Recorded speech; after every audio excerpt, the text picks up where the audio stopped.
Hello students, आप सभी को मेरा प्रणाम। प्रोफेसर की क्लास में आप सभी का स्वागत है। स्टूडेंट्स, अगले महीने एग्ज़ाम 3 यानी जो स्टूडेंट्स हिंदी सब्जेक्ट में फेल हो चुके हैं उनके लिए ये आखिरी एग्ज़ाम है।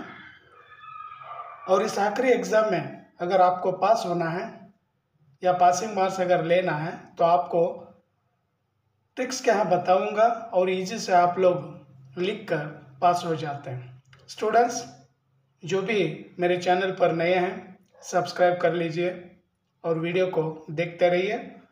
और नेक्स्ट जो भी फर्स्ट पीयूसी स्टूडेंट है, सेकंड पीयूसी स्टूडेंट है और हाई स्कूल के स्टूडेंट है, उन सारे बच्चों के लिए उनका जो सिलेबस है उस सिलेबस पर क्या वीडियो बनाकर और ग्रामर पर वीडियो बनाकर आप तक पहुंचाने का कार्य करता रहूँगा। स्टूडेंट्स, सब्सक्राइब करना ना भूलिए।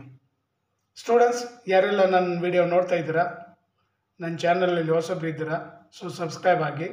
ಸ್ಟೂಡೆಂಟ್ಸ್, ಯಾರು ಸೆಕೆಂಡ್ ಪಿ ಯು ಸಿ ಹಿಂದಿಯಲ್ಲಿ ಫೇಲ್ ಆಗಿದ್ದೀರಾ ಅವ್ರಿಗೆ ಒಂದು ಟ್ರಿಕ್ಸ್ ಹೇಳ್ಕೊಡ್ತೀನಿ ಪಾಸಿಂಗ್ ಮಾರ್ಕ್ಸ್ ತೊಗೊಳ್ಳೋದು ಹೇಗೆ ಅಂತ. ಯಾಕಂದರೆ ಇದು ಲಾಸ್ಟ್ ನಿಮಗೆ ಕೊನೆ ಎಕ್ಸಾಮು, 3ನೇ ಎಕ್ಸಾಮು. ಸೊ ಇದರಲ್ಲಿ ನೀವು ಪಾಸ್ ಆದರೆ ನೀವು ಕೂಡ ಡಿಗ್ರಿಗೆ ಹೋಗ್ತೀರಾ, ಎಲ್ಲ ಸ್ಟೂಡೆಂಟ್ ಜೊತೆ ನೀವು ಕೂಡ ಕಾಲೇಜ್ ಸೇರಿಕೊಳ್ಬೋದು. ಇಲ್ಲಾಂದರೆ ಮತ್ತೆ ನೆಕ್ಸ್ಟ್ ಇಯರೇ ನೀವು ಎಕ್ಸಾಮ್ ಬರೀಬೇಕಾಗುತ್ತೆ ಮಾರ್ಚಲ್ಲೇ. ಸೊ ಹಾಗಾಗಿ ಸ್ವಲ್ಪ ನೀವು ಪ್ರಯತ್ನ ಪಟ್ಟರೆ ಪಾಸಿಂಗ್ ಮಾರ್ಕ್ಸು ಪಾಸ್ ಆಗಿ ನೀವು ಡಿಗ್ರಿಗೆ ಹೋಗ್ಬೋದು. ಸೊ ಹೇಗೆ ಬರಿಬೇಕು ಸರ್ ಅಂತಂದರೆ, ನಿಮಗೆ ಗ್ರಾಮರ್ ಪಾರ್ಟ್ ಸ್ವಲ್ಪ ಇದೆ, ಆಲ್ರೆಡಿ ಆಪ್ ಜಾತೆ ಗ್ರಾಮರ್ ಪಾರ್ಟ್ಸ್. ಅದು ಸ್ವಲ್ಪ ನೀವು ತಲೆ ಓಡಿಸ್ಬಿಟ್ಟು ಬರೆದ್ರೆ, ಅಥವಾ 3 ಮಾರ್ಕ್ಸ್ ಕ್ವಶನ್ಸ್ ಇದೆ, ಆನ್ಸರ್ ಬರೀಬೇಕು. ಈ ಅಬ್ಜೆಕ್ಟಿವ್ ಟೈಪ್ ಏನಿದೆ ನೀವು ಎಷ್ಟು ಬರುತ್ತೆ ಅಷ್ಟು ನೀಟಾಗಿ ಬರ್ಕೊಂಡೋಗಿ.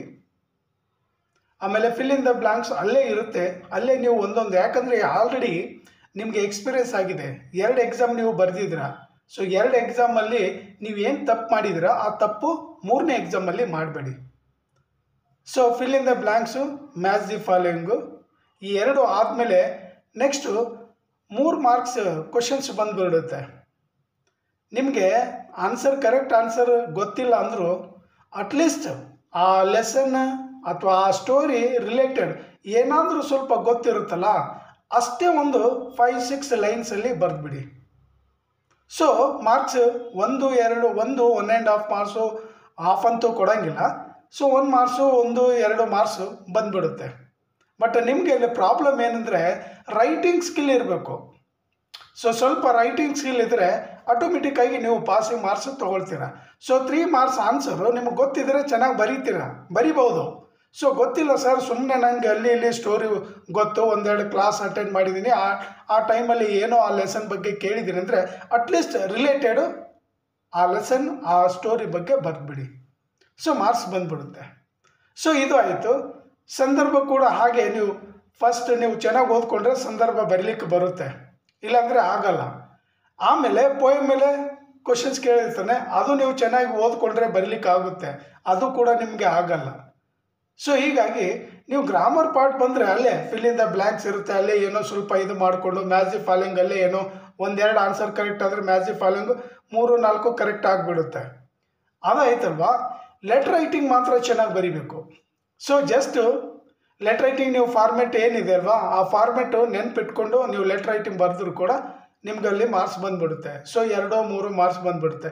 ಫ್ರಮ್ ಅಡ್ರೆಸ್ ಎಲ್ಲಿ ಬರೀಬೇಕು, ರೆಸ್ಪೆಕ್ಟ್ ವರ್ಡ್ ಎಲ್ಲಿ ಬರೀಬೇಕು, ಟು ಅಡ್ರೆಸ್ ಎಲ್ಲಿ ಬರೀಬೇಕು, ಸಬ್ಜೆಕ್ಟ್ ಎಲ್ಲಿ ಬರೀಬೇಕು, ಯಾವ ಲೆಟ್ರಲ್ಲಿ ಸಬ್ಜೆಕ್ಟ್ ಬರುತ್ತೆ, ಯಾವ ಲೆಟ್ರಲ್ಲಿ ಸಬ್ಜೆಕ್ಟ್ ಬರಲ್ವೋ, ಅದೆಲ್ಲ ಸ್ವಲ್ಪ ನೀವು ಫಾರ್ಮೆಟ್ ನೆನ್ಪಿಟ್ಕೊಂಡು ಲೆಟರ್ ರೈಟಿಂಗ್ ಬರೆದ್ರೆ ಅಲ್ಲಿ ನಿಮಗೆ ಮಾರ್ಕ್ಸ್ ಬಂದುಬಿಡುತ್ತೆ.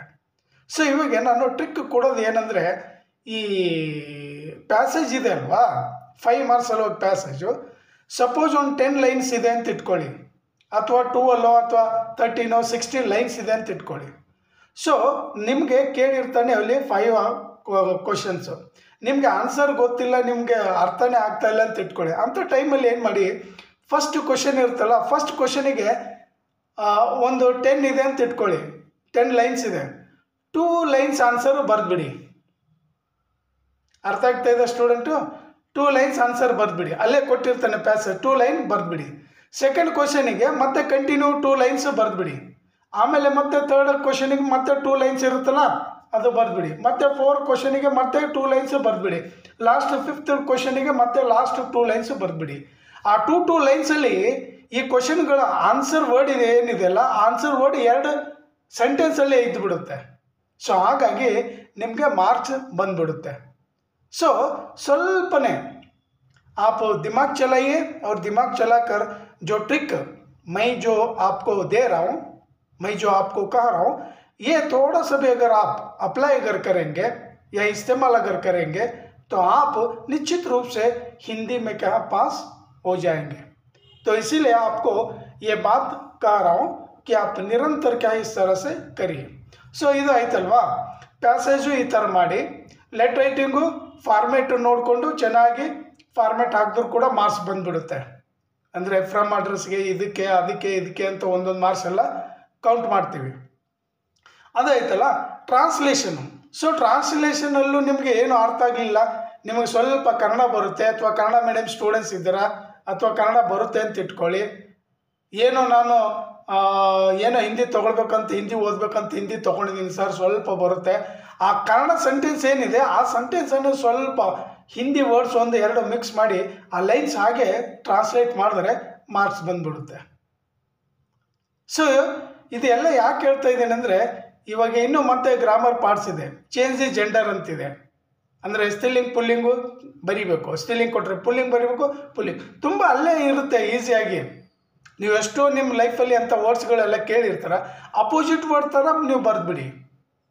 वाक्य शुद्ध कीजिए ಇದೆ, ಆಮೇಲೆ ಟೆನ್ಸಸ್ ಇದೆ, ವರ್ತಮಾನ ಕಾಲ ಸೆ ಭೂತಕಾಲ, ಭೂತಕಾಲ ಸೆ ಭವಿಷ್ಯತ್ ಕಾಲ, ಇದೆಲ್ಲ ಸೆಂಟೆನ್ಸು ಚೇಂಜ್ ಮಾಡೋದಿದೆ ಅಲ್ವಾ, ಅದು ಕನ್ವರ್ಟ್ ಮಾಡೋದಿದೆಯಲ್ಲ, ಅದು ನೀವು ಹಾಗೆ ಮಾಡ್ಕೊಂಡು.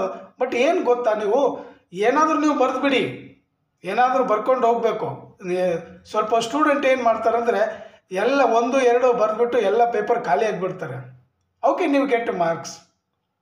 ಸ್ವಲ್ಪ ಸಂಬಂಧಪಟ್ಟಂತೆ ಏನಾದರೂ ಆ ಸ್ಟೋರಿಗೆ, ಆ ಲೆಸನ್ಗೆ, ಆ ಪೋಯಮ್ಗೆ ಅಥವಾ 1 ಆಕ್ಟ್ ಪ್ಲೇ ಇದೆಲ್ಲ, ಏಕಾಂಕಿ ಇದೆ, ಸೂಕಿ, ಡಾಲಿ, ಪ್ರತಿಶೋಧ್, ಅದ್ರ ಮೇಲೆ ಕ್ವಶನ್, ಅದ್ರ ಮೇಲೂ ಕೂಡ 5 ಮಾರ್ಕ್ಸ್ ಕ್ವಶನ್ ಬಂದ್ಬಿಡುತ್ತೆ.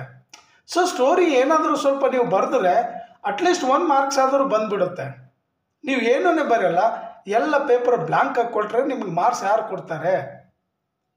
ಸೊ ಇದು 3ನೇ ಎಕ್ಸಾಮ್ ಇದೆ, ನಿಮಗೆ ಒಳ್ಳೆ ಚಾನ್ಸ್ ಇದೆ. ಇದು ಸ್ವಲ್ಪ ಪಾಸ್ ಆಗಂಗೆ ಮಾರ್ಕ್ಸ್ ನೀವು ಮಾಡ್ಕೊಳ್ಳಿ, ಇಲ್ಲಾಂದರೆ ನಿಮಗೆ ಮುಂದಿನ ದಿನಗಳಲ್ಲಿ ತುಂಬ ಕಷ್ಟ ಆಗುತ್ತೆ. ನೆಕ್ಸ್ಟ್ ಇಯರ್ ನೀವು ಮಾರ್ಚಲ್ಲಿ ನೀವು ಎಕ್ಸಾಮ್ ಬರಿಬೇಕಾಗುತ್ತೆ. ಸ್ವಲ್ಪ ಇದು ಮಾಡಿಬಿಡಿ. ಏನಾದರೂ ನಿಮಗೆ ಬೇಕಂದರೆ ಕಮೆಂಟಲ್ಲಿ ಮೆಸೇಜ್ ಮಾಡಿ, ನಾನು ನಿಮಗೆ ಉತ್ತರ ಕೊಡ್ತೀನಿ. ಸ್ಟೂಡೆಂಟ್ಸ್, ಈ ವಿಡಿಯೋ ಇಲ್ಲಿಗೆ ಮುಗಿಸ್ತೀನಿ. Thank you. Jai Hind, Jai Karnataka, Vande Mataram.